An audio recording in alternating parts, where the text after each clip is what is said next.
thank you all for coming along for tonight's discussion, I think. Because the current exhibition at Elysium Gallery is curated by Paula and Liam from Contemporary British Painting, there would have been a talk about the show anyway, but I was kind of talking a lot about kind of Beep as well, which is obviously coming along as well, and kind of the merits of competitions and open call outs anymore. I mean, I always have doubts about everything anyway, and I've always questioned Beep and how it could improve and stuff like that. But so I wanted tonight to maybe there'd be a bit more of a discussion about artist-led initiatives, painting initiatives, and the idea of a call out and competition and paying fees and things like that, and kind of what it all means. So first of all, I think Paula's going to talk a bit about contemporary British painting and the prize, and then it'll sort of just go from there. Does that sound okay, guys? Right, yeah. So I'm going to make Liam a co-host as well. I've made you a co-host, Paula, so you should be able to share screens and stuff like that. Oh, okay. I probably don't need to, really, but yeah, let's see how we go. So, yeah, hello, everyone. Thanks for coming along. Thanks to Jonathan for hosting and coming up with the idea for this. I've lost track of how long I've been a member of Contemporary British Painting, and I can see that there's a few other members in the audience, which is nice. And so do correct me if I'm wrong. Some of you have been members of CBP for longer than I have.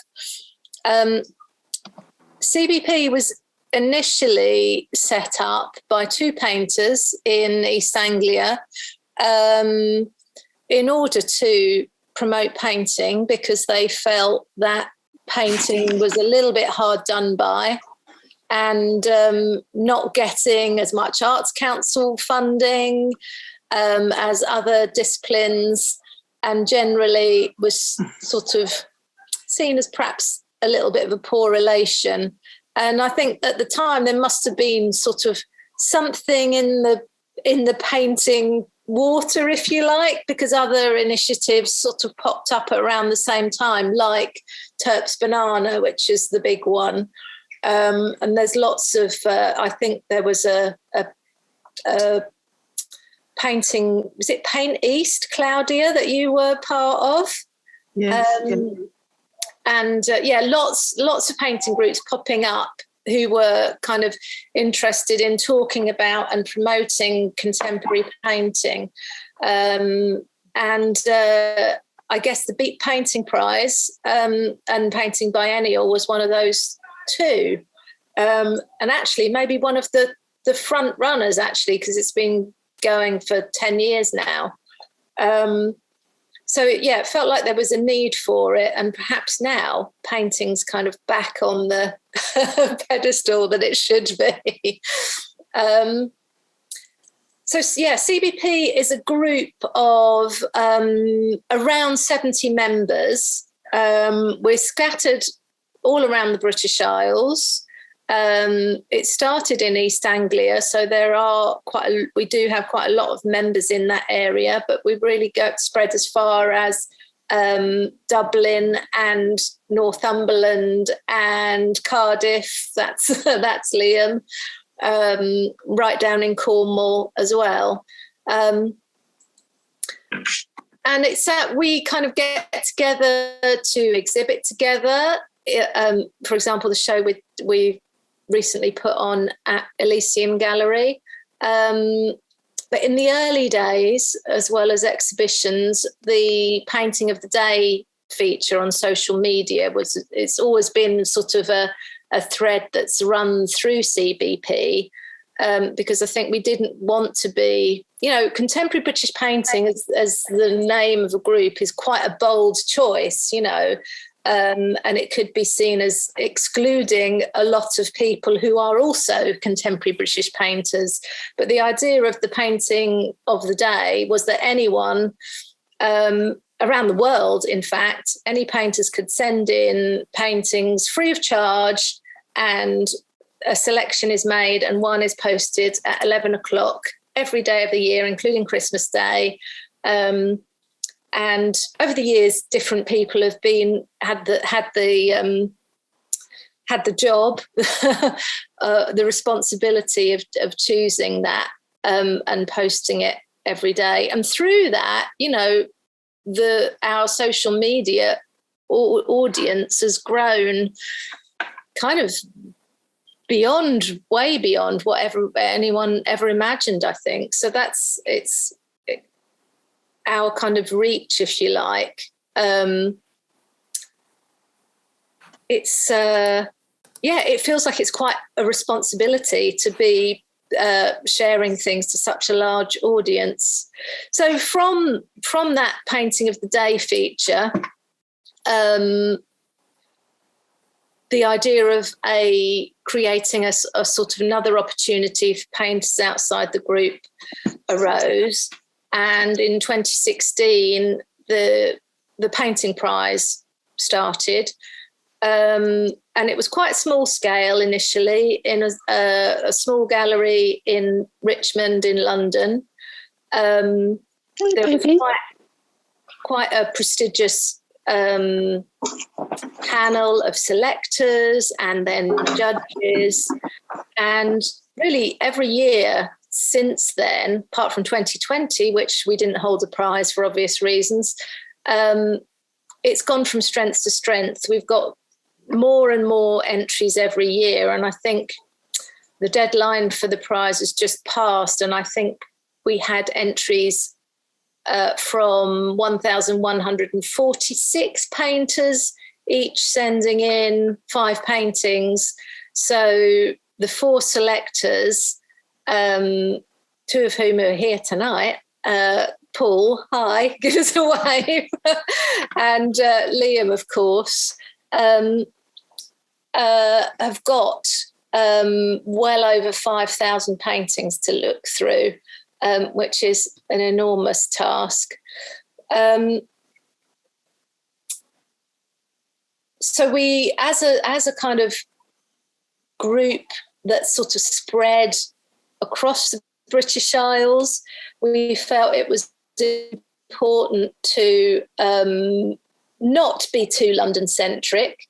And I think it was in 2018, the prize opened in Huddersfield. So we were able to sort of be hosted by a major museum that was outside of London. And we've been working with Huddersfield Art Gallery and Grant Scanlon, the curator there, ever since. And alongside that, we've tried to offer all sorts of other things. Actually, it tends to change slightly each year. In recent years, we've been able to offer a show in London in addition to the show in Huddersfield. At some points, we've been able to offer a solo show as part of the prize, which sadly we couldn't do this year. But it's something that we're perhaps thinking about doing again. The prize money is often also, really important. And we try and promote the painters as much as we can on social media, not only the long-listed and short-listed entries, but everyone who enters the prize, their work is put forward for painting of the day as well. So this year we'll be opening, the shortlisting is taking place next week. So a few of us are meeting in London to go through the entries. Selection panel of 4 members of contemporary British painting that will be chaired by me. So that's the first part of the process. And we'll probably depending on the size of the work, we're hoping to be able to accept at least 12 painters, possibly 15. And because this year we've got larger venues than usual, hopefully it'll be more than that. But watch this space. We'll have to see. If everyone sends in miniatures, we'll be able to show loads of people's work.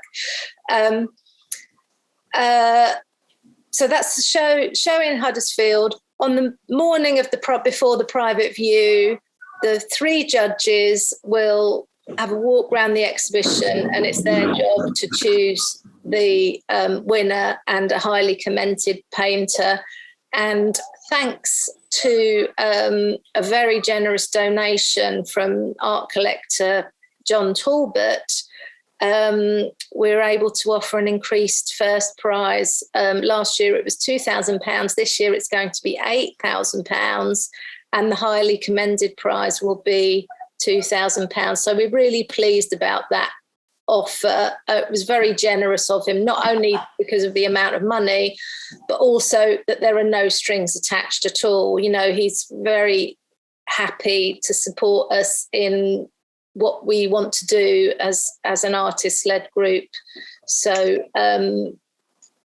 he's promised that money for this year and the next 2 years as well. So let's see. And then what happens after that? Yeah, the winning painter will also get an essay written about their work by art critic and writer Hetty Judah. If you haven't heard of her, some people might not have. She writes for The Guardian and all sorts of other things, and she's publishing a book quite soon as well, I think. She writes for the New York Times occasionally. So there'll be an essay, and then in November the exhibition will move down to London. And this year, because we've had this larger space at Thameside Studio Gallery in Woolwich, we should be able to move the whole show rather than a small selection from the original exhibition. So that's, in a nutshell, in a fairly large nutshell, that's CBP and the painting prize. I don't know if anyone wants to chip in with questions or comments at this point, or if I've missed anything, do shout. I thought that maybe I'll just say my kind of relationship with the CBP prize. I tried to enter it a few times and I never got selected. But I actually went as a fan of painting, and I went to at least one of the openings and just visited the shows as a kind of viewer, and it was a really good experience. As in, it was just a kind of a way to kind of see a lot of painters' work. Somebody there? I'm not sure. No, okay. I've got a question then. So I went as a kind of viewer, and actually the funny thing is some of those painters that I saw in that show, even though I had nothing to do with Paint Britain or contemporary British painters at the time, I'd kind of jotted down their work, and I ended up curating a show with some of the members in. Sorry, not some of the members. Some of the shortlisted artists were then curated into shows that I was kind of organising, and that was completely before I knew of or knew anyone within the organisation. When I think back to that, I think of that as a really positive kind of experience of like kind of engaging with a competition, but as a kind of as a fan rather than as a competitor, you know. And I think that like as I get older and as the art world changes around me, I'm realizing that that idea of the person winning or the person competing or the people competing and me as a viewer has to be kind of like evened out. So, you know, no longer are these people kind of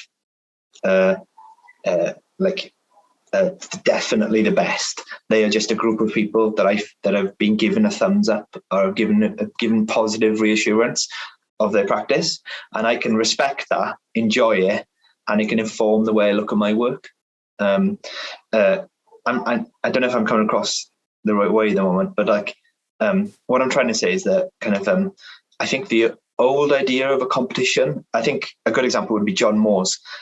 Like I think of during the kind of over the history of that competition, for example, people have won it and gone on to become like superstars. I still believe that could be a thing that happens, but I actually see them, what they actually do now is creating a kind of understanding of contemporary painting. And I hope that contemporary British painters do the same. So you go to the show as a viewer to see a kind of cultural barometer of painting. And I think Beep does the same too. Some of the times where I've met artists that I really respect and really enjoy their work, the only time I've actually got to speak to them in person has been at Beep, has been at Contemporary British Painters, at the openings. And like I said, as somebody who hasn't been selected for these things often, I'm going purely as a viewer or a curator maybe. And, I think that is a really valuable thing that we all, not we all, some of us have to remind ourselves that these competitions, even though they have the negativity of like jealousy and cost and losing, and often like the general competitive nature, there's also this kind of other narrative which is about non curated shows. They're opens that can be kind of like engaged with in a kind of not fairer way, but just can be enjoyed for the merits of each individual artist. Does that make sense? Yeah, and I hope that at least these shows kind of give a broad overview of what's happening in painting at the moment. And I also think, I've had plenty of rejections in my time, and a couple of really nice successes as well. But increasingly, I think that kind of the whole kind of issue with rejection, which is horrible when you think about it. I try to kind of approach these things with the idea that, I'm paying my 20 quid or whatever it is in order to show my work to these people, whoever's on the panel, the painters or, people in the art world who I respect. It just feels, a slightly different way of colouring the whole process. And thinking that, I would like these people to show my work. And this is actually quite an easy way of doing it in the scheme of things. Sorry to interrupt. Well, just to say, in the past, I've known of people being rejected from exhibitions, yet people on the judging panel have actually gone ahead and bought their work and put these artists in other shows. So, it's not always a rejection isn't always such a negative thing. Sorry, go on. Yeah, as a kind of first-time selector for the Contemporary British Painter Show, I do try to kind of acknowledge the fact that when I've applied, I've put a lot of effort into it, and I've given it time and try to work through kind of things I'm thinking about. Sorry, is there a lot of noise on the line, or is it just me? Okay. Yeah. So what I was going to say is that, like, hang on a second, Liam. Yeah, could I ask everyone to just turn their microphones off? I think that's possibly what it is. A little bit of background noise here and there. There we go. That should be it. There we go. Yeah. Cool. Cheers. Yeah.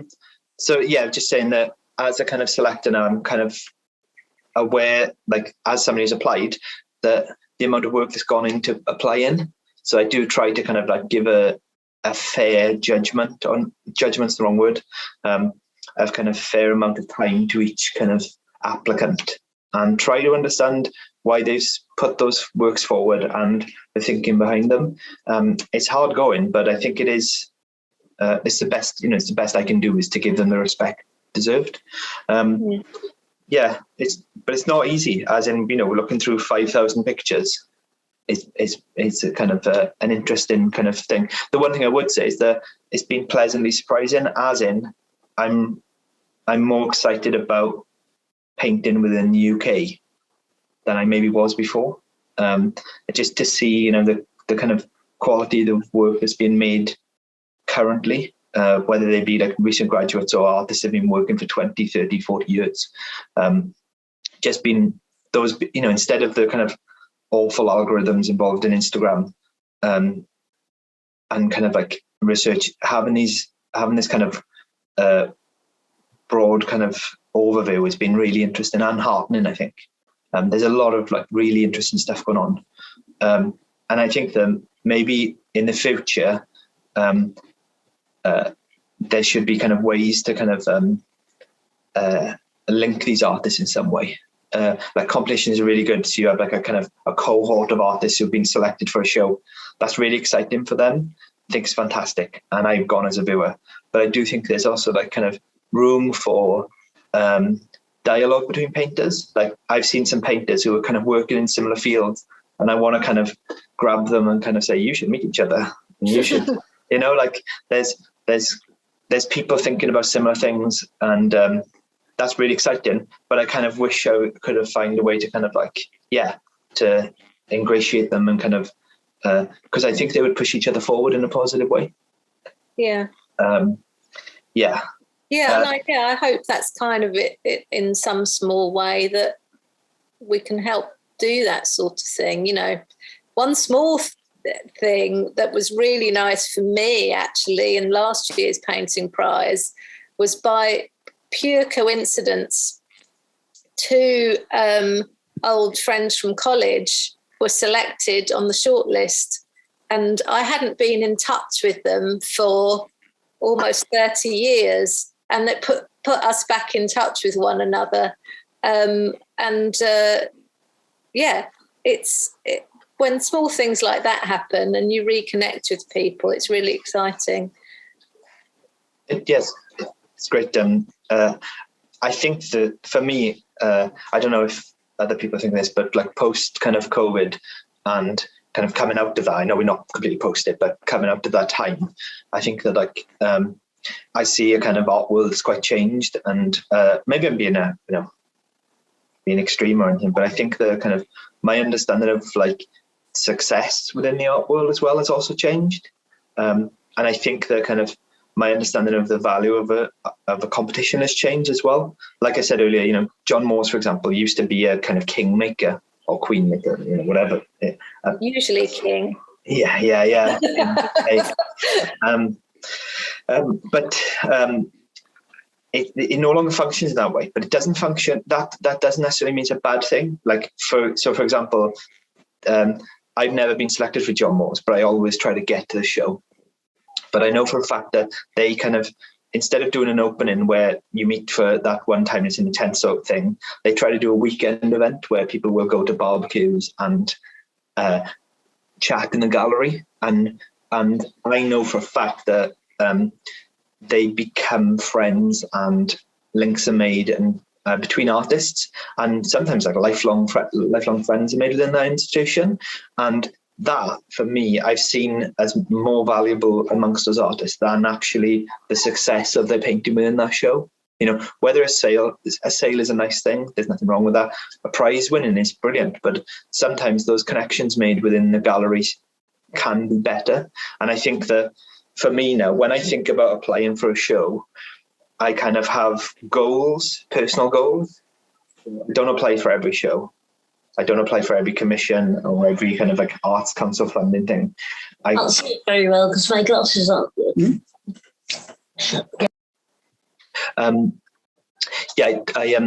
I actively don't apply for everything now because I've kind of got goals now. So like, and these goals are like, they do different things. So like I was thinking like, for me, there's like pros that I need to get through to like even get to the point of either giving somebody money or putting an email through. So things like will this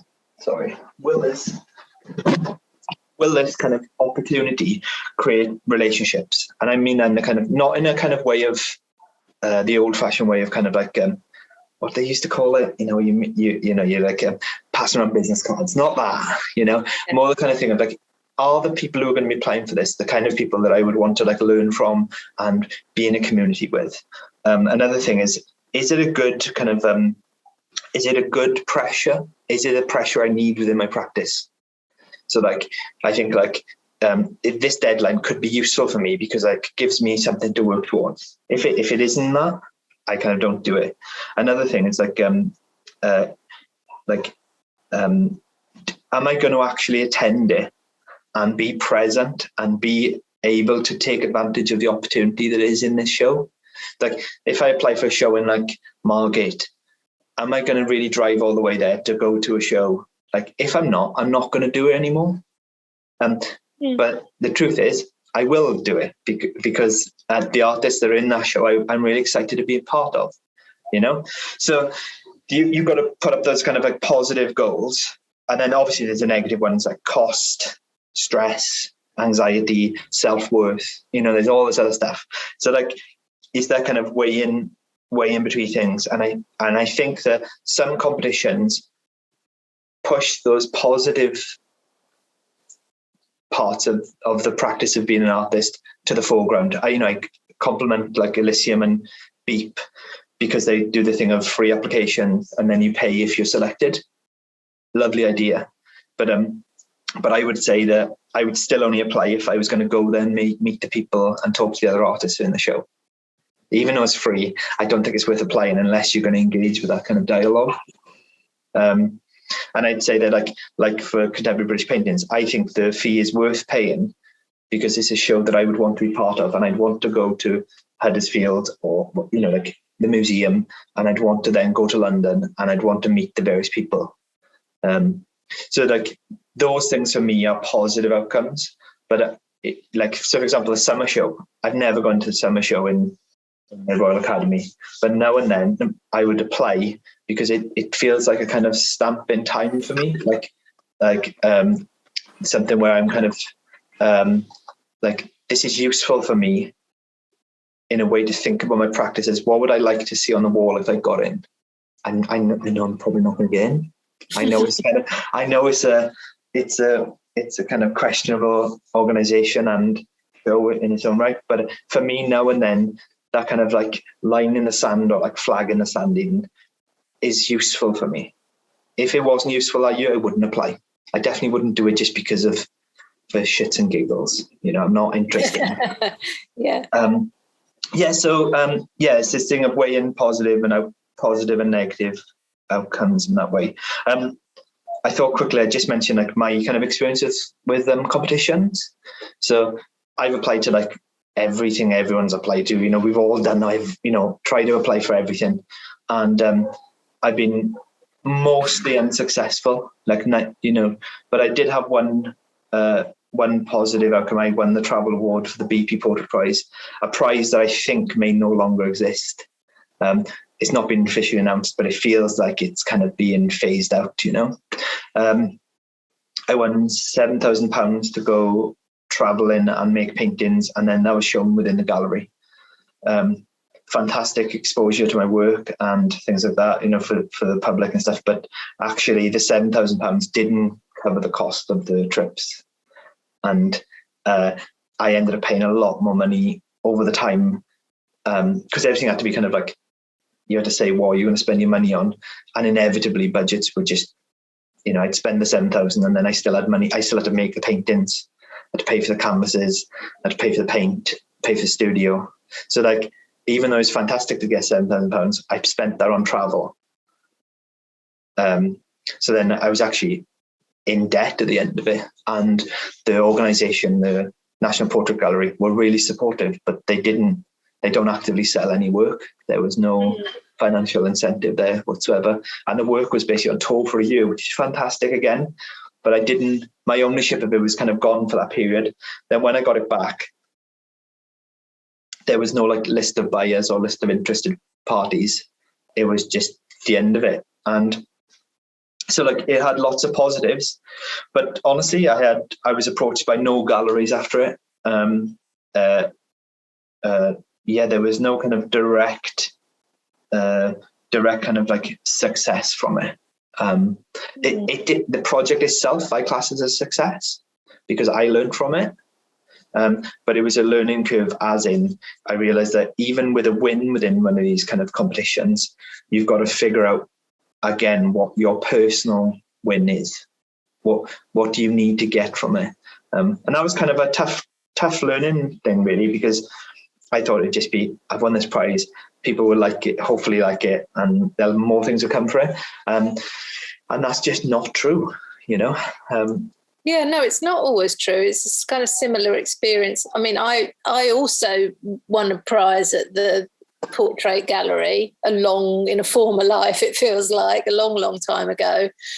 And yeah, I was very young at the time. I think I was 21 or 22. And the whole experience actually became really overwhelming. And I did get approached by a gallery, but even just after the initial meeting with them, they were so kind of rude and bullying and trying to take advantage of me. And I just had this prize money in my bank account. So I kind of walked away and said, no, I don't need this. And I'm so pleased I did, because since then, you know, I'm clearly not a portrait painter anymore. That might not have happened if I hadn't walked away at that point. I might have found myself on the treadmill with this kind of very dull gallery in Dover Street, churning out the same kind of paintings and portrait commissions, which, you know, are painful 9 times out of 10. So yeah, the outcomes aren't always positive. Yeah, I'd argue that exhibition outcomes have changed in recent times. So I'm going to use a Swansea-based gallery for this. So like having a show at Glenvivian, for example. When I was a young person living in my stag, that would have been a dream, you know. I would have, like, in my head is making it. That would have been like, you know, can't get better than that. Maybe the museum in Cardiff would have been better, but, you know, but like actually what I see now is kind of institutions that can kind of do shows by artists, but actually they're not career makers.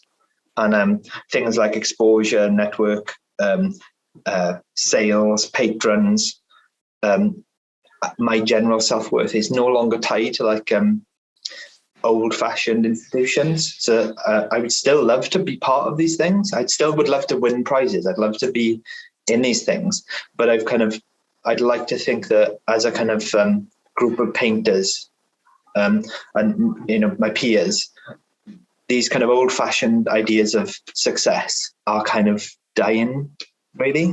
And I think the kind of competitions kind of sit in this weird place that they've got some old-fashioned ideas, and they also are very contemporary, as in the people are making fresh work now, and equating that kind of finding that line between those two things, as old ideas of what it was to be an artist, you know, gaining exposure, all these kind of things, and this new idea of just being a painter in the studio, a contemporary idea of being painting in the studio.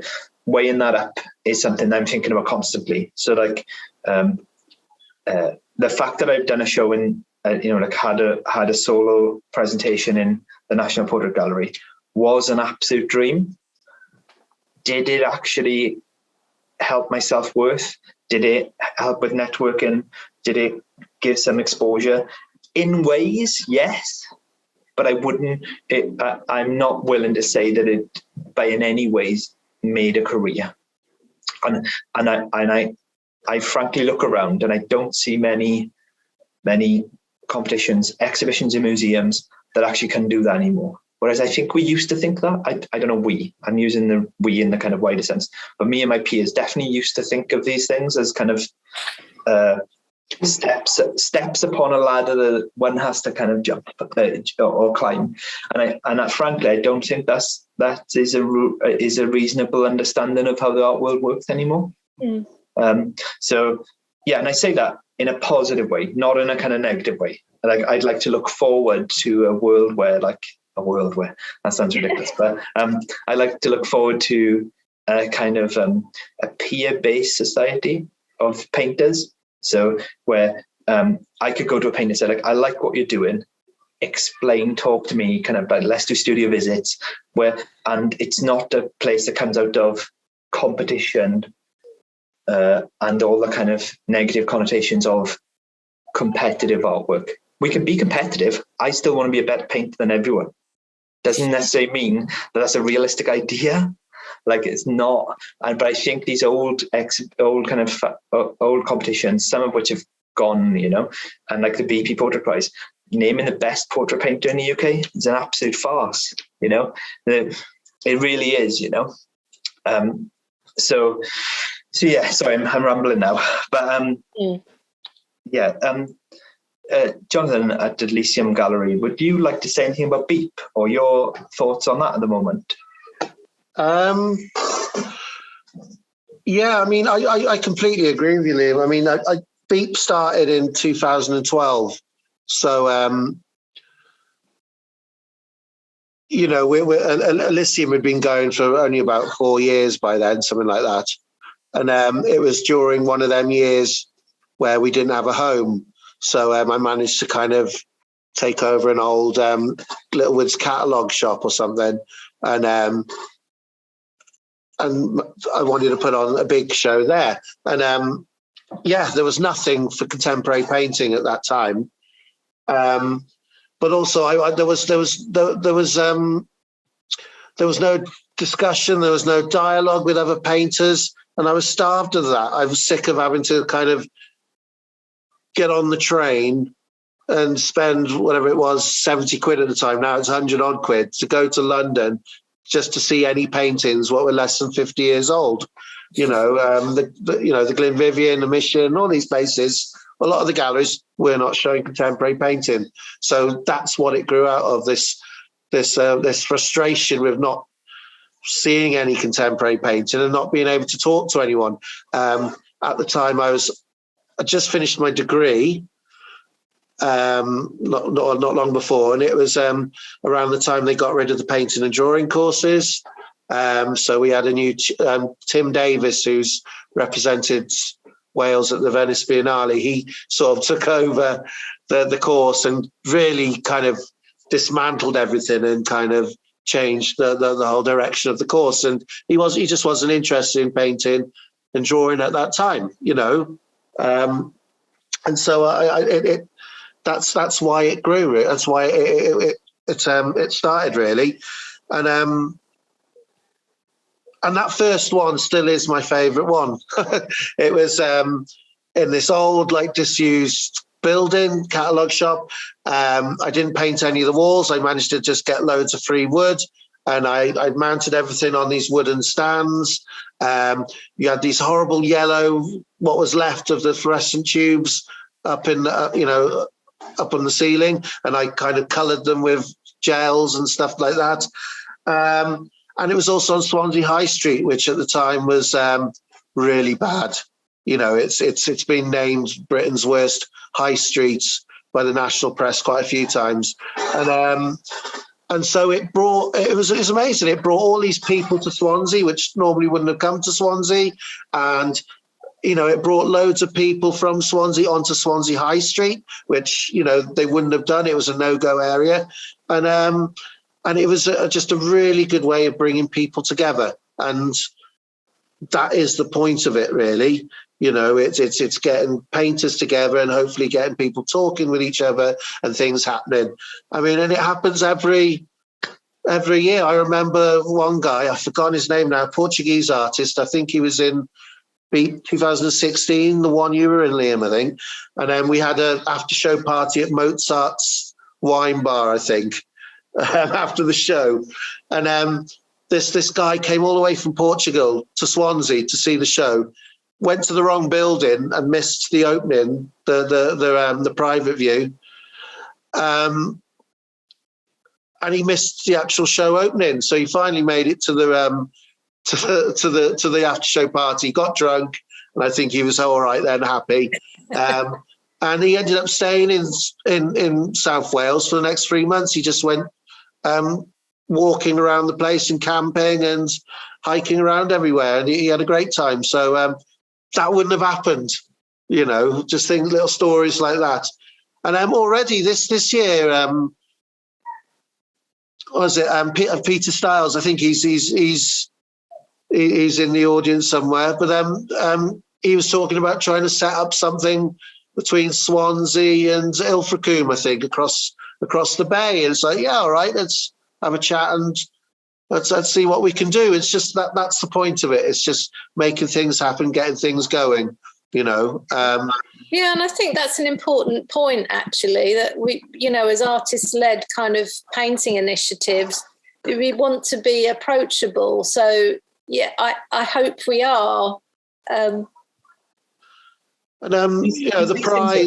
prize aspect of it. I mean, I now look on with envious eyes at, contemporary British painting putting out an £8,000 prize money, and obviously was it John Moore's is 20 odd thousand. It's like, crikey, we're never going to reach that. But it's what's happened is there's now 3 or 4 different little prizes. The Friends of the Glenvivian support us with a Welsh prize.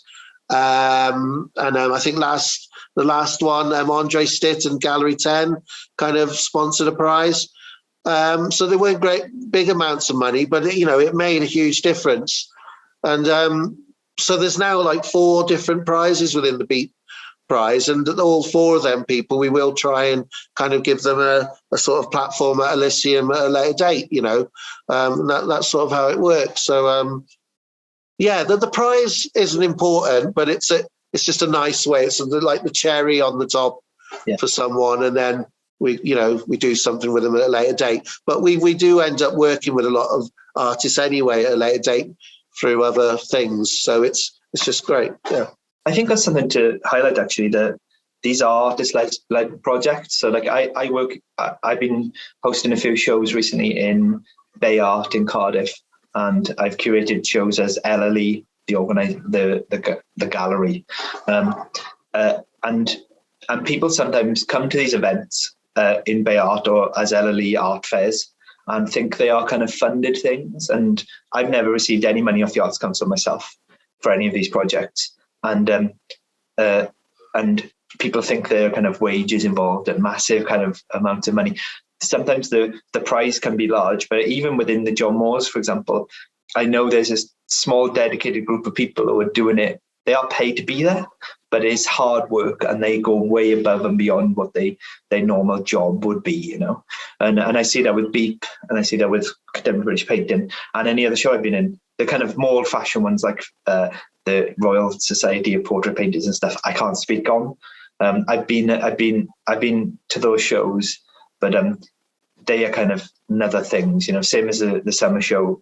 Like, I don't really understand how that kind of works, but the more artist-led projects, I think, as a kind of exhibition visitor, I'm always trying to kind of think that these shows are put on with affection for artists, not as cynical kind of like things, and that's good to keep in mind, because sometimes the art world can seem like this kind of cynical, heavy thing that is, everyone's fighting for funding and things and all these kind of like negative things. But actually, a lot of these like Beep could only exist because you've got a passion to do it.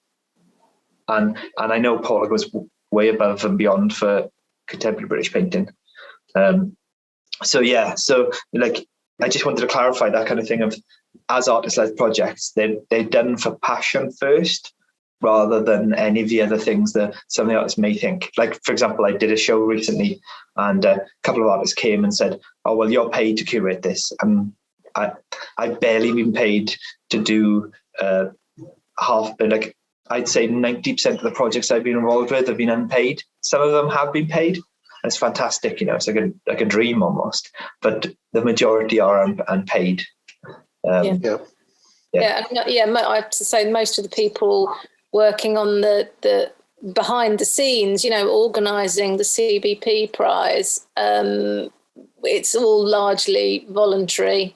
We do pay the selectors and the judges, and we One thing I don't think I mentioned earlier is that this year we're offering an exhibition fee to all those painters selected to exhibit, which I'm really, that was an ambition of mine to be able to do that.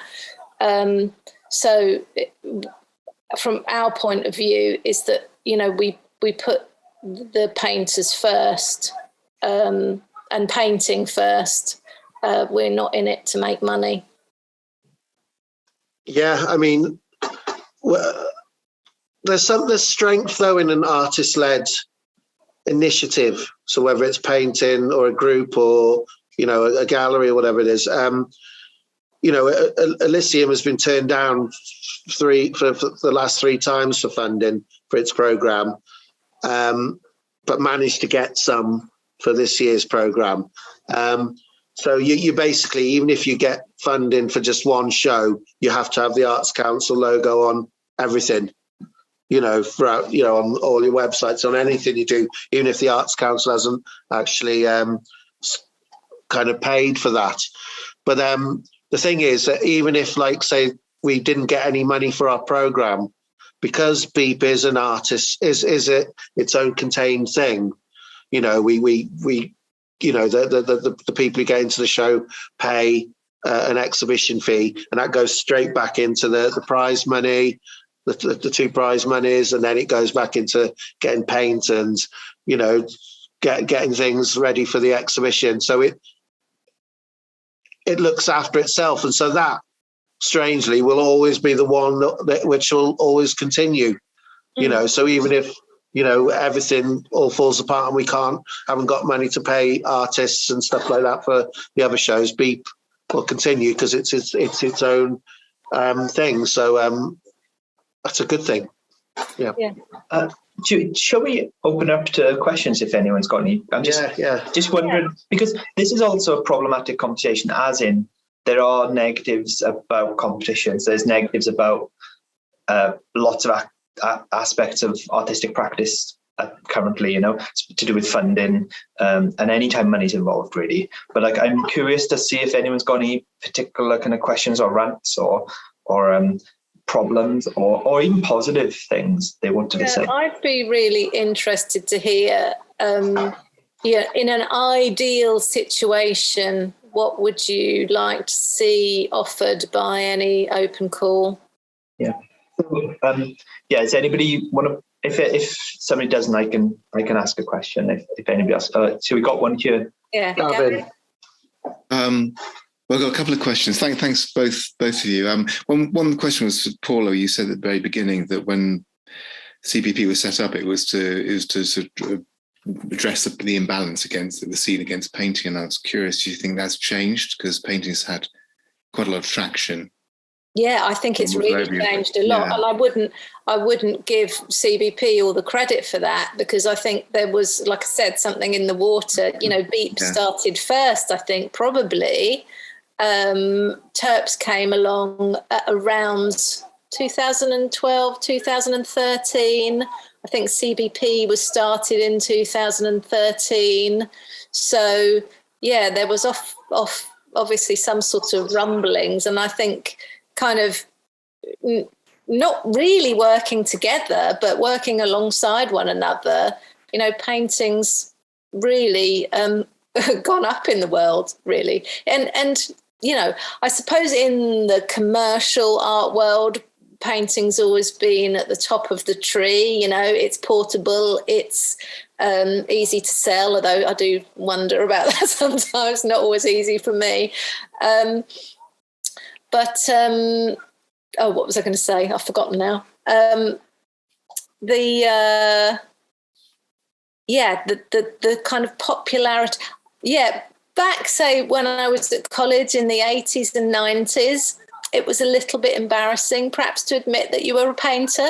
There were much more exciting things, emerging: performance art, installation, video, all these kind of newfangled kind of media. And painting sort of started to be seen as old-fashioned and dull.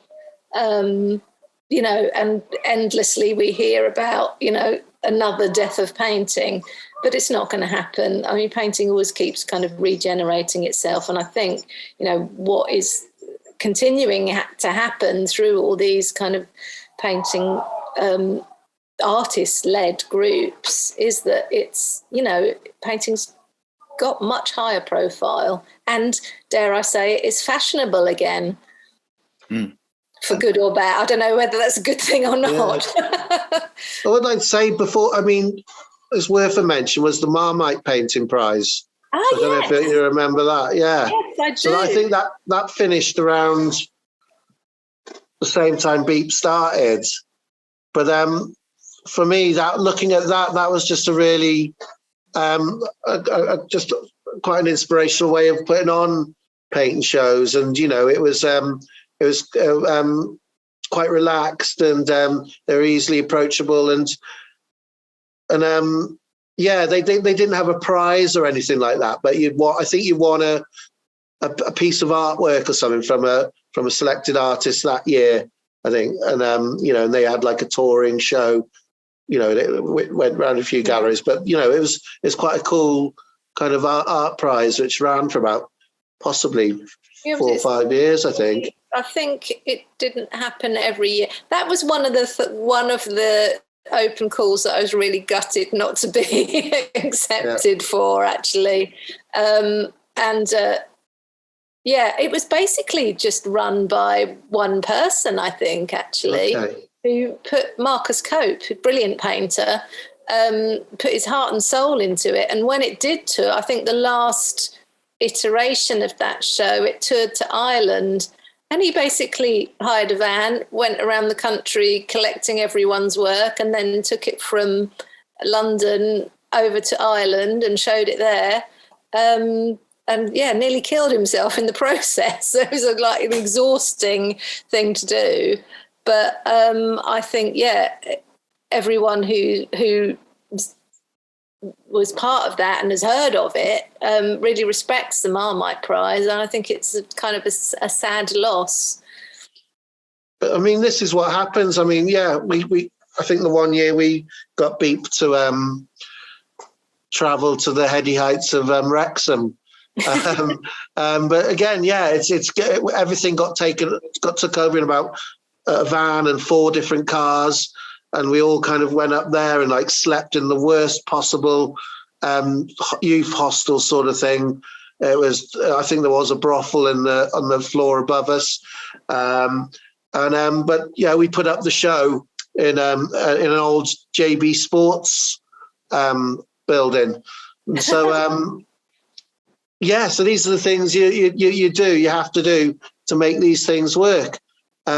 Someone in the chat has mentioned about things that could be added on to help artists as a part of like the painting shows, painting prizes. Is travel bursaries, opportunities. Sorry? So I was going to say that travel bursaries or opportunities to link artists with galleries abroad, maybe. Yeah. I think that like a big thing at the moment is kind of outcomes of shows. I think this is actually something that could be spoke about, not just competitions. It should be talked about galleries in general. I think the galleries are doing fantastic things. They're often trying their hardest. I try my hardest when I put on shows, etc. But I think that being clear about outcomes can be really positive. I think that money should be sometimes put aside for direct conversations, like the fact that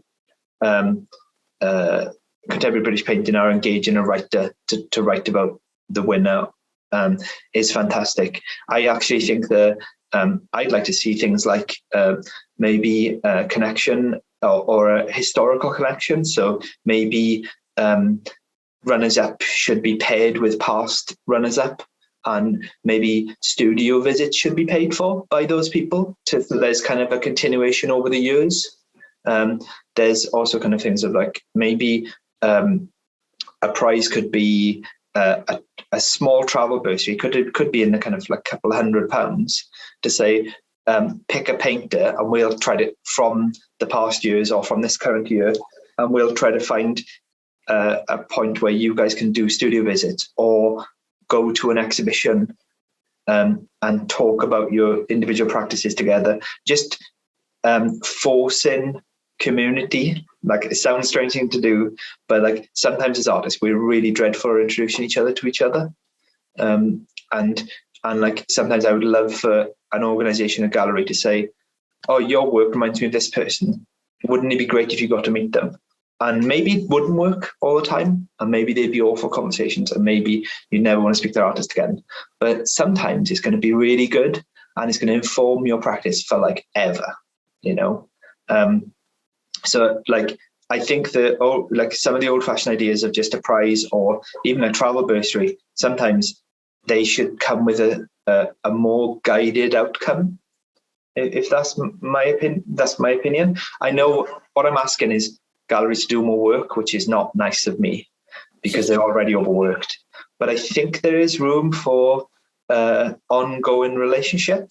So like for me, if I was going to do a prize, if I was going to rewrite the prize for a show, I would say the top 4 artists, not top 4, you know, the 4 artists who win the prize would be given 2-person shows, and they would be done as a kind of like a conversational piece. So like relationships are built in those institutions rather than, hey, here's a prize, you won, good on you, slap on the back, your mum and dad are proud, right? What I actually want is like we are part of a kind of wider connection. It's kind of, it sounds hippie-ish, but what we're building is a kind of cultural network of people who admire and question and dislike each other, and that can be assisted. And at the moment, we all have to assist each other separately, and it would be really nice for some of the competitions that I'm applying for to kind of directly assist that. I do think, you know, I keep saying about John Moores being positive, but I think, you know, from what I've seen from it, they do push that side, and I think it's really great. I think Beep's great because we all have to go to Swansea, so we all inevitably end up hanging out. And most of us don't, you know, a lot of people don't go to Swansea regularly from who are painting in Middlesbrough or London or Cardiff even, you know. So yeah, creating environments where communication and community can be built is vital outcome for me. I know Roger's got his hand up here. Does he want to ask a question? Hi, thank you. Yes, you can hear me okay? Yes. Yeah. Yes, good. I'm currently a level 2 Open College of the Arts student, you know, on the painting pathway. On the painting pathway. And it's really a practical question, because when you send in, for those lucky people that actually had work selected, I'm interested to find out actually what happens with the work, and living at the very extreme part of the world, in Chile, paying an entry fee for something in the UK is a very sort of minor cost for me. If I was to send a painting from Chile, there's a process even leaving the country with the customs, because you have to have it all signed and everything as a work of art that's allowed to leave the country, etc., etc. So there's a process, and then once it gets to the UK, if I'm not actually there to pick it up, or you know, it then gets put into storage or gets destroyed, or it's really thinking about that practical element of my work, because obviously I would want to enter some good work, and perhaps I don't want it to be destroyed. I think this goes back to the pros and cons. I think you have to kind of, like, even though I've talked about shows, competitions I admire and want to be part of, sometimes I don't apply because that work I need in the studio, or I think might go towards other projects. And I think that, like, I've just done a show in Europe recently, and the VAT on my export duty alone was just a nightmare. So you're not alone in those kind of problems. But the thing would be to really weigh up those pros and cons and be very specific on what you're applying for. And I would even, if you are applying for Chile, there's no harm in directly talking to Jonathan or talking to Paula or sending an email into the organisation and saying, hey, because, you know, like, you can only have discussions if you kind of start them. Do you know what I mean? And I think people do want to see people like Roger and other people apply from all over. But and sometimes there's nothing that can be helped. You know, all we can be is an address you send the work to. But there are sometimes other opportunities, you know. Yeah. And if in doubt, you know, drop us a line. I have to say the Contemporary British Painting Prize is only open to painters who are working in the British Isles. So, Roger, I'm afraid you can't enter at the moment. One of the reasons for that is because we want to be able to offer money to cover the transport costs of the work and of the painters themselves. And, you know, a flight to Chile, for example, would make it unviable. You know, we're covering our costs at the moment, but we don't want to risk kind of offering more than we can. It's getting worse. I mean, I just obviously with people sending work in now, Beep is open internationally. You know, I'm going to have to bring it up. Brexit as basically. It's destroying things, you know. I mean, the amount of money people are having to pay just to get their work in this country, it's astonishing. You know, it's horrific. You know, there's one artist who's, you know, their work is basically in Britain, but they won't release it until someone pays nearly £200 for a painting. You know, not a big painting, just something in a parcel sort of thing. And there's a lot like it, you know, they're paying £100, £150 just to get their work in here. Yeah. And it's going to be the same going out, and it's not feasible. It's not.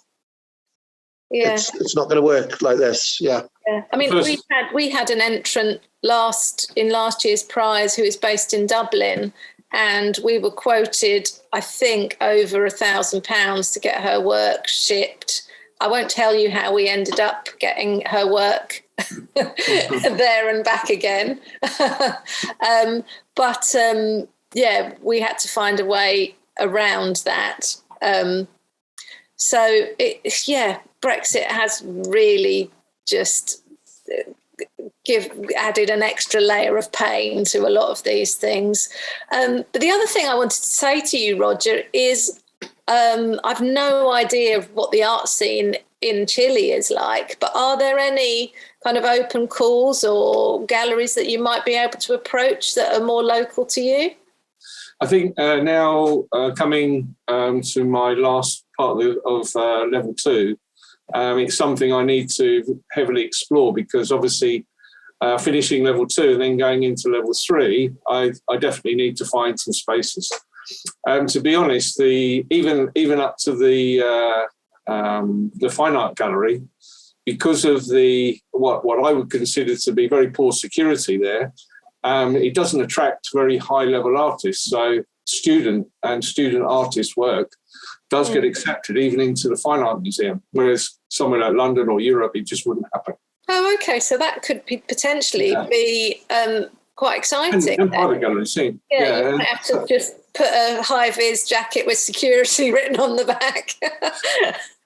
And I think the DIY actually is the best approach. You get exactly what you want by doing it yourself. Totally. Yeah. And they're not big galleries, so I wouldn't need to put in loads of work just to fill a small space. So that would be good. Yeah. Phil has just put into the chat that the main reason for the prize being open to artists in the British Isles is because the winner will also be offered membership into Contemporary British Painting and will need to be active. So yes, I was coming to that. Good shout, Phil. Thank you, Phil. I think Joe would like to ask a question. So I'm just going to unmute you. So I'm trying to unmute you. I think you have to unmute yourself, Joe. Thank you. Can you hear me? Yeah. There you go. Done. Then I was just going to add to that. I was going to say, sort of as a past CB Prize winner, it's sort of in retrospect, 3 years on, I'd say that's actually, although it's very nice winning a prize and go, "Ooh, I won a prize." I'm not saying that's great, obviously, also, but sort of in retrospect, actually, the best thing about winning the prize was actually that you get that membership, and you get that sort of involvement, interaction, and sort of the shows that come through that, and being involved in CBP and kind of artist talks and that sort of engagement with other artists. In retrospect, that's the sort of best thing for me about winning the prize in the long run. Right, just being, I won a prize, because I wouldn't have. I was sort of working in relative obscurity before winning the prize, sort of just working away in the studio, not sort of being that engaged with other artists. And you can sort of start getting a bit mad and thinking this is a kind of crazy thing to do. So it's quite good to just sort of hang out with other crazies and, but just that sort of artist interaction thing is actually the best thing, I would say. And that's the good thing about the CBE prize. Yeah, and I do think that's a good thing about the kind of the wider network that the prize has created. It is partly a support network, and if there's other people in the same boat as you, then even just knowing that is really helpful. Yeah, and I think we're often asked about, like I said, probably right at the beginning, that we have around 70 members, and each year the winner is invited to become a member of the group. We're often asked, why can't we extend that? And I think the answer to that is the administration, really, because we are artist-led and we are doing this voluntarily. Any more than that, it would become unmanageable. We have talked about the possibility of expanding the membership a little, but it's a difficult balance to get the right, enough people together to create a kind of group who are able to work together, do open call exhibitions. I think in this one that's currently on in Elysium Gallery, I think there's 51 or 52 painters. So it's quite a lot of artists to manage, emails to reply to, paintings to unwrap at the other end. So if it was to get too much larger, I just feel it would be unmanageable, and I hate to kind of not be able to be more open and more kind of democratic, but hopefully, the painting of the day and the social media generally and the painting prize go some way to sort of, addressing that. And would say, actually, painters, if you do have any shows that you want us to share on our social media, just send us a DM on Instagram, and we'll try and fit in as many as we can without looking like we're spamming all our followers. I think they're two big things to call out: painting the day and the kind of social media reach, and the fact you're open to people sharing things through there. I think are really important. Please do look at those things, because they're worth putting stuff forward to. Is there any other questions from anyone in the group? Let's have a quick look through. I think Gavin would like to say something again. Is that okay? Oh, where have you gone, Gavin? I can't see. Is that all right? I know I've had. Go for it. Go for it. It's what you said about. Do you think you feel? I mean, it's something I've thought about a lot. About the art world has changed, and maybe your own personal feelings about art careers changed since the pandemic. And I was just curious if you wanted to say a bit more about that, particularly about how the art world has changed, or maybe you've talked a bit about it in some ways about where you'd like it to go in terms of communication and collegiate, collaborative discussion. I think that as somebody who's kind of been trying to kind of engage with painting as a curator and as an art fan for 20 years now, I've kind of watched the kind of coming and going of. I've watched myself, my own expectations of what it is to be an artist change. And what I have not seen is some of the institutions kind of realize that the artist is changing how they see them. and how artists want to engage with them. And I think it's led to a lot of cynicism amongst artists, including myself, and a lot of kind of negativity towards institutions. I have ranted and raved about the Arts Council in England and Wales. I haven't necessarily engaged them particularly well. I've ranted against galleries, commercial and non-commercial. I've ranted against contemporary British painting. I've ranted against other things. But I've also I can see now that often with these artist-led institutions, they are run with heart, but sometimes they can fall behind the times.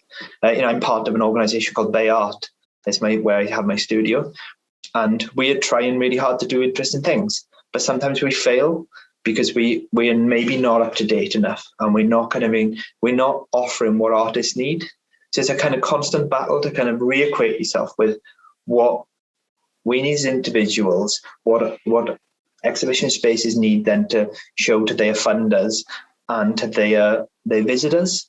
And I think that those kind of questions are really simple, but they're not often asked, and they're not often asked regularly. What we do is the questions and answers are put in perpetuity, kind of held there. So like the function of the portrait gallery is this. It's like, is it really? Like, who said that? It's some old geezers, it doesn't matter anymore. Like we need to kind of constantly be not breaking it down and not cynically questioning it like Uber did with taxi drivers. Like we need to be kind of flexing and changing.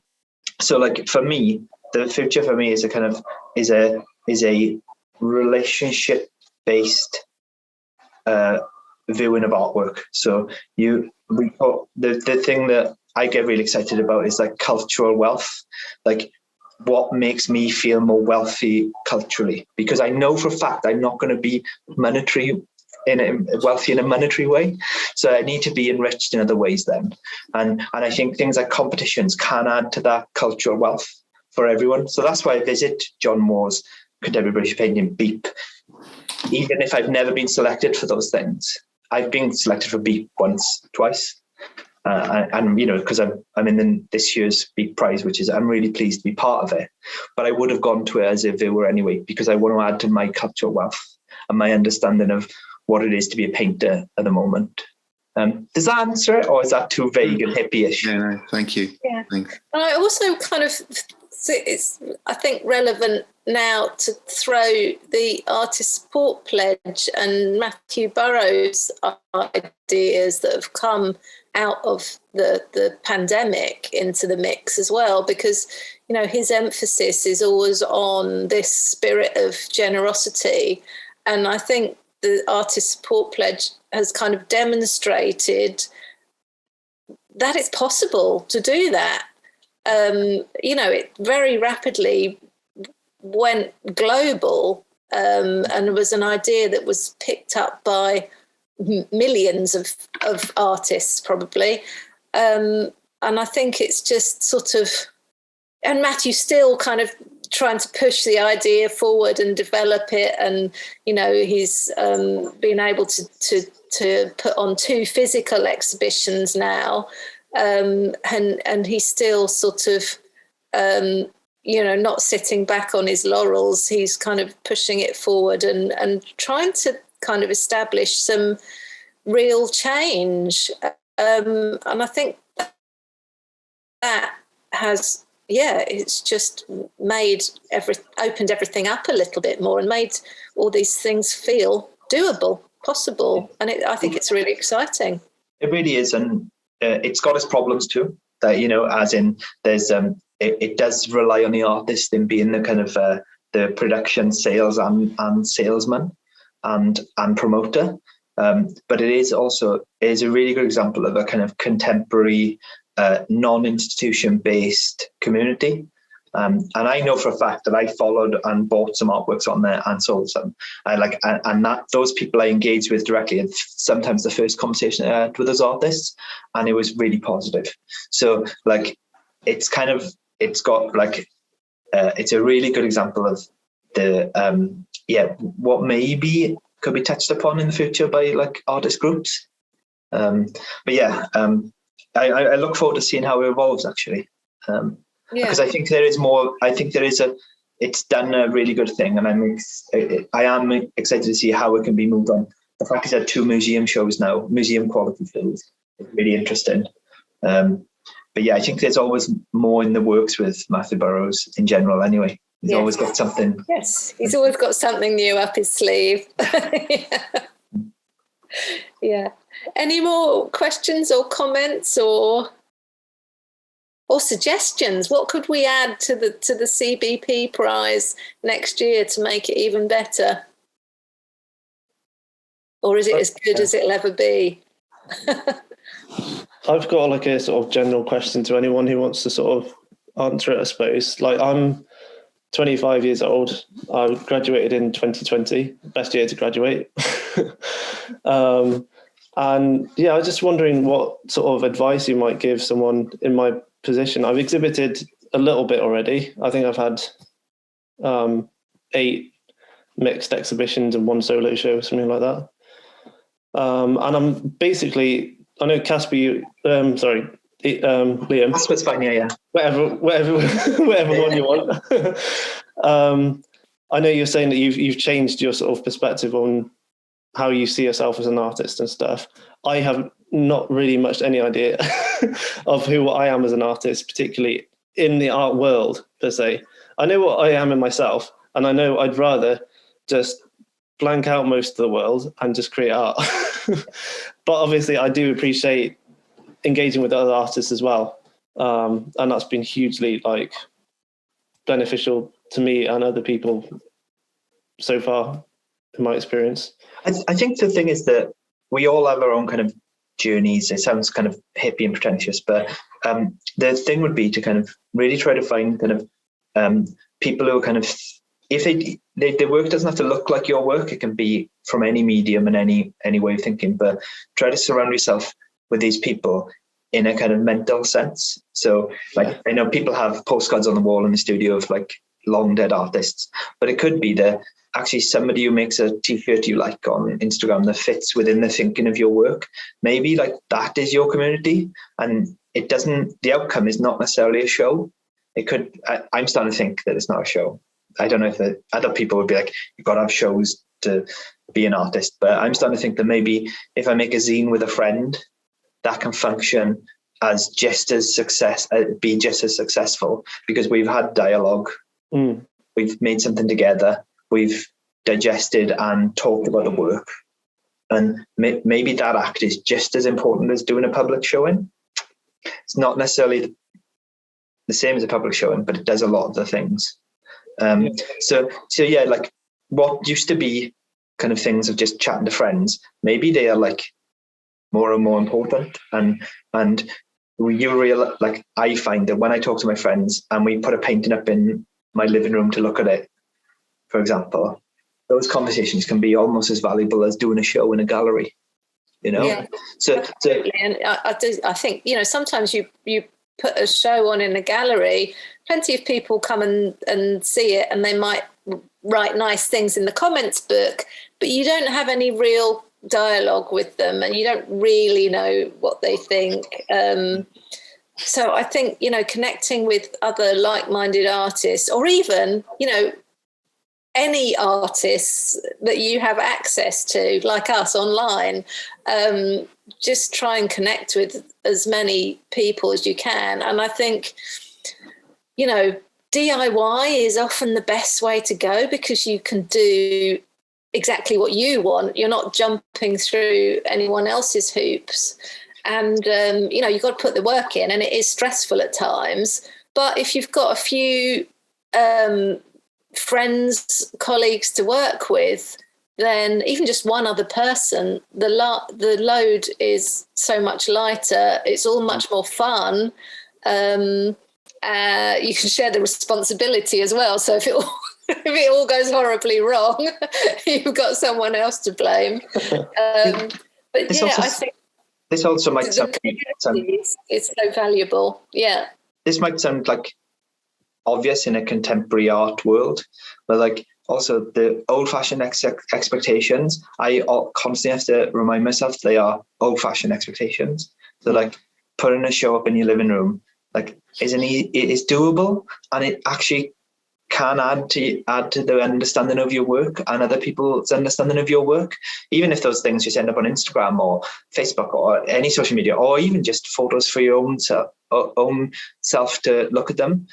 The idea of this kind of white space is no longer necessarily functioning. You know, look at Elysium Gallery. It is not the conventional white space, but it also adds to like understanding of painting regularly and fine art in general. So like, if there's things holding you back, like how is this seen? How can it be engaged with by the old-fashioned ideas of the punter or the gallery goer? Like maybe try to challenge those and kind of say, all right, then how can I just show this work and be in the world and be present without having to worry about those kind of weighty, ridiculous ideas that we taught in art school, basically, or pick up by visiting outmoded institutions. Does that sound okay? Yeah, that's really helpful. Thank you. Cool. Yeah.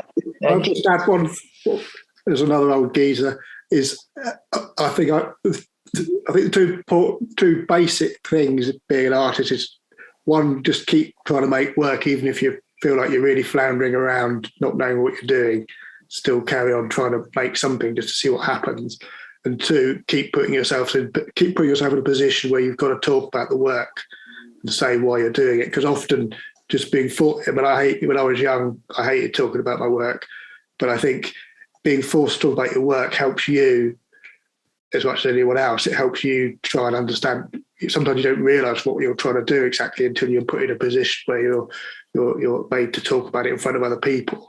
So I think just make sure, if you work in isolation, I think it's always important and it's actually much easier now, we've got all this Zoom and stuff, than when I was your age, but you can put yourself in positions where you've got to talk about the work, even if you don't want to, and even if you think the work's terrible that you're doing.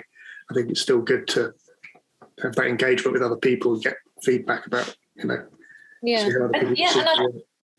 I think it's also really useful to talk about other people's work with them, because noticing what you notice in other people's work is relevant to you. So I think, it works both ways. It's important to talk about your own work, like Joe says, but it's also important to kind of respond to other people's work and notice precisely what it is you're responding to. I have a question. Hi. I found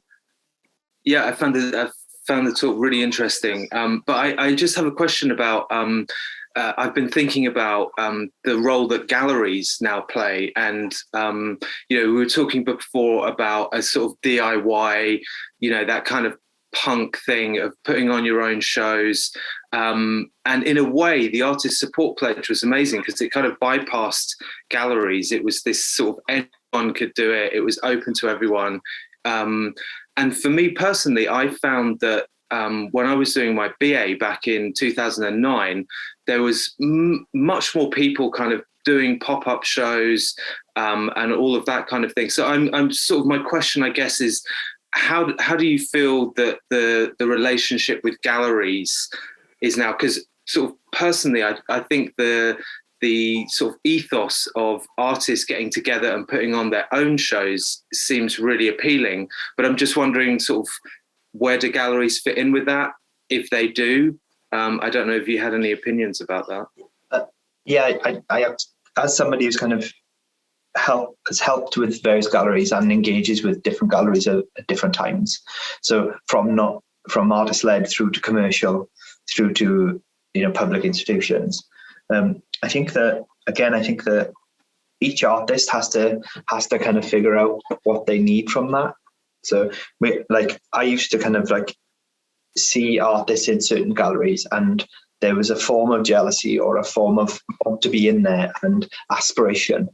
And there was a kind of cliched question of if you could be in any gallery, what would you want to be in? And I think that's redundant now, because I actually see a lot of galleries doing great things, but I see a lot of galleries not serving their artists particularly well. And that includes large institutions, commercial and non-commercial. So I think in many ways, I go back to that thing of, and maybe I'm kind of talking about this too much, but this kind of thing of like finding out what your personal goal is, and then seeing if these places can assist or move that forward. It's a really simple question, but it's not one that I've asked in the past, and that I regret not asking it. I've been in shows and they've been successful in the gallery's idea, but has it been successful for me as a painter? And sometimes it's not been, sometimes it has been. Paula, do you have an opinion on? Yeah, well, I'm just thinking, just following on from what you're saying, really, that often after a show, it's kind of an anticlimax. I think it's through conversations with other people in the art world that you kind of, get some momentum going, and opportunities often come out of exhibitions or conversations with other artists. But gosh, if only there was a formula, if only there was an answer. I think that the good thing is there isn't an answer. That's a positive. Yeah, I guess so. Yeah, we don't want to make it too easy for ourselves. And I suppose my other thought really was that, I think as a painter, one of the best compliments you can be paid is to be described as a painter's painter. And so, I'm inclined to not take a great deal of notice what gallerists and critics make. So brilliant. I think Leela's got a question. Oh, hello. Hi. I didn't intend to leave London to rest. I just come back. Thank you for lots of opportunities around Swansea. Have been really helpful. And there are different ways art is like it's not like an object. It's something about the art that's different. And painting, a painting is not an object. Painting is like an abstract. It's like using different elements, exploring material, and raw materials come together to make an art form. And my question is, how do we all come together as an artist? Well, I think that what things like contemporary British painting and like Elysium, like that is the kind of secret remit of the whole thing. It's about bringing people together.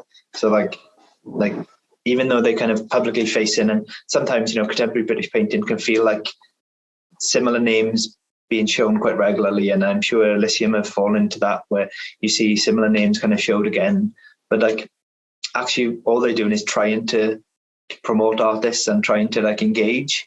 So all we can do is try. I found it hard recently where I'm trying to do certain things and they've fallen on deaf ears, but all I can keep on doing is trying, I guess. So yeah. Do you have anything to say, Jonathan, about that? Well, I know Leela is in Beep this year. Cool. And she's one of the most hardworking people I know. She's constantly busy. So she's either in her studio painting or she's in London dancing. She's absolutely brilliant. And but she gets involved in everything. She's a part of one of our craft groups, textiles groups. She gets involved with things and she's always asking questions. So basically, Leela, you're doing it right. You're doing the right thing, just constantly getting involved and asking questions, and you bring people together as well. You are it. Yeah, keep asking questions. Yeah. I mean, we look after like 100 studios, 100 artists in our studios at Elysium, and hardly any of them talk to each other. Do you know what I mean? It's just a small group, you know, and that small group is the ones what get something out of it. You know, they kind of talk to each other, and then ideas form, and then things start to happen, like shows or whatever, you know, and that's what you got to do. You can't hide away, you know, and that's what Elysium is. I mean, I know we've been going for 15 years now, but we're still that same pop-up gallery. We're still like in buildings where we don't know what's going to happen in 2 years, and we're going to be looking for somewhere else. You know, sometimes we give this aura of like, you know, respectability maybe, and we know what we're doing. We don't. We don't. It changes all the time. And that's what you got to do. You got to change all the time. And this is what this talk's about. I wanted this talk to be about because Beep is now 10 years old, and where does it go from here? I was a bit worried before. Now I'm not so. Like the last Beep, it didn't seem to be being enjoyed by the public. It seemed to be just for the painters. Painters were coming all over the place and loving it and talking about it, but the public were leaving, like, you know, weren't too sure about it. It wasn't, you know, they weren't sure what they were getting from it. And I thought, is that a problem? And after this, nah. I don't think it's a problem. I mean, I think, you know, the arts councils in particular, you know, they always want lots of public engagement.